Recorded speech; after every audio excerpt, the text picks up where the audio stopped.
You said, ever since I was a kid, I wanted to fight evil, is what you said, that's right? correct. Okay, so, evil, if you're 15, that's a few decades ago.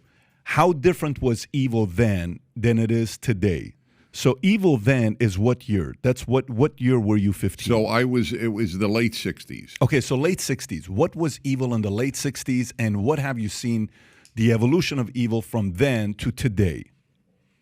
Evil is fairly consistent. Communism is evil. Nazism is evil.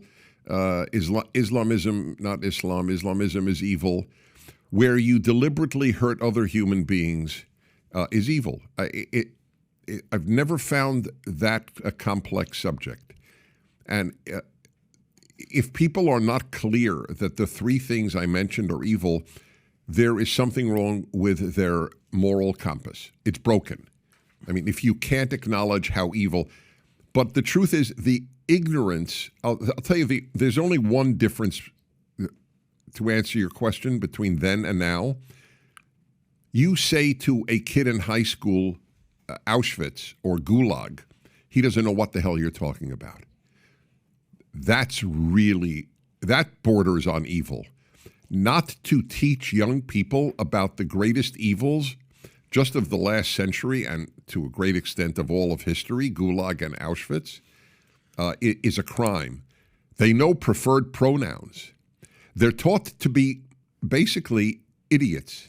That's what, look, non-impressive people are teaching people to be non-impressive. That is the state of American education in one sentence. Non-impressive people are teaching people to be non-impressive. Yes. So you're saying evil's been evil for the last however many forever since humans. Well, but let me ask you this. Let me maybe I want to extract a little bit more out of you on this topic. So, you know how like this new ChatGPT comes out? Oh my God, look what it's doing. People are using it as customer service, but it's only 1.0. Wait till 2.0, 3.0, 5.0, 7.0, or iOS. I don't know what version we're on right now, 16 or 15. Hey, the new operating system is 16.0. It's better than what it was at 8.0, 3.0. Is the evil 49.0 today?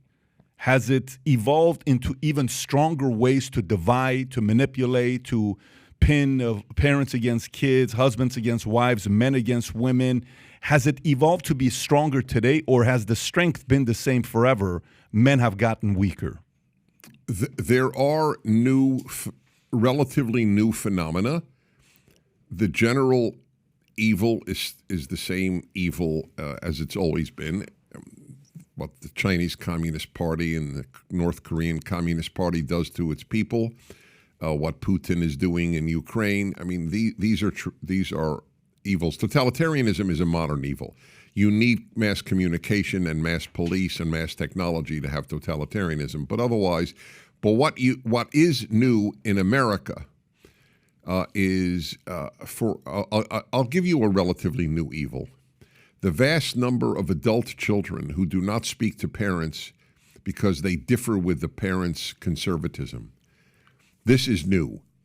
It was unheard of in the past that you stopped talking to your parent because of how they voted. And I consider that evil. That's what I mean, new evil. That's new evil. That's a new evil. Okay. What else is new evil? Well, in America, this is not a new evil in the world, but in America, the suppression of free speech, the amount of censorship is brand new. America, Woodrow Wilson flirted with it, but outside of the Woodrow Wilson era, we have never had a suppression of free speech. That was the one thing every American agreed with. 45% of young Americans, according to Pew, which I tend to trust, say the following: I believe in free speech except for hate speech.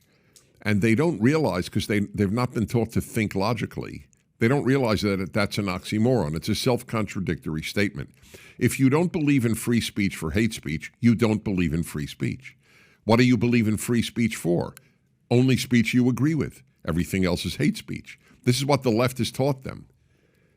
And the left has never, from Vladimir Lenin to Columbia University, the left has never allowed dissent. And there's a reason. If there's dissent, there's no left. If there's dissent, there's no left. Correct.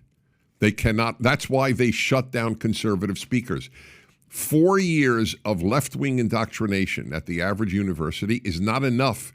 They know one conservative, eloquent speaker in an hour and a half can undo 4 years of the lies that they're told of America being systemically racist, of there being more than two sexes, etc. That's why they don't want us on their campus. Conservatives never gave a damn if a liberal came to a campus. They invited them. Jerry Falwell invited Ted Kennedy to Liberty University. I am a conservative. I ache to have. I have offered money to any left-wing New York Times columnist, which means any one of the 99% who are left-wing, to debate. I've offered $10,000 plus any money that they would raise for admission. And they could pick the venue. They could pick the moderator. And I would still do it. They don't do it. They don't debate. They smear. About a six-herb: sexist, intolerant, xenophobic, homophobic, Islamophobic, racist, bigoted. I had to make an acronym because it's a lot of terms. What was that again, that acronym? Sexist, six-herb. SIXHIRB. Break it down again. Sexist, intolerant, xenophobic, homophobic, Islamophobic, racist, bigoted. Name calling.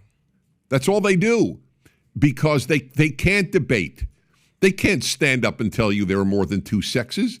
Are there more than two sexes in kangaroos, in penguins? But all of a sudden you reach the human species and there are more than two sexes? 56 if you sign up for Facebook? 56? Oh, we're living in the age of the absurd, of the total absurd. And by the way, I have a reason for that. Secularism. The post-Judeo-Christian world produces only idiocy. No religious person says there are more than two sexes. The only people who say there are more than two sexes, the only people who say men give birth are secular. Secularism produces morons. Not every secular person is a moron, of course not. But every secular institution is moronic. And the most secular institution is the university, and that's where all the moronic ideas originate. How do they keep making so much advancement? How are concepts that literally make no sense create this kind of momentum?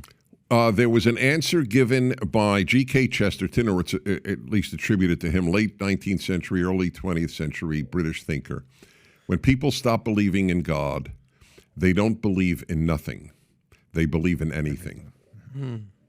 That's the answer to your question. People don't, even secular conservatives don't agree with me. They think secularism is a blessing. It's only a blessing in government. It is not a blessing in society. So if you like this clip and you want to watch another one, click right here. And if you want to watch the entire podcast, click right here.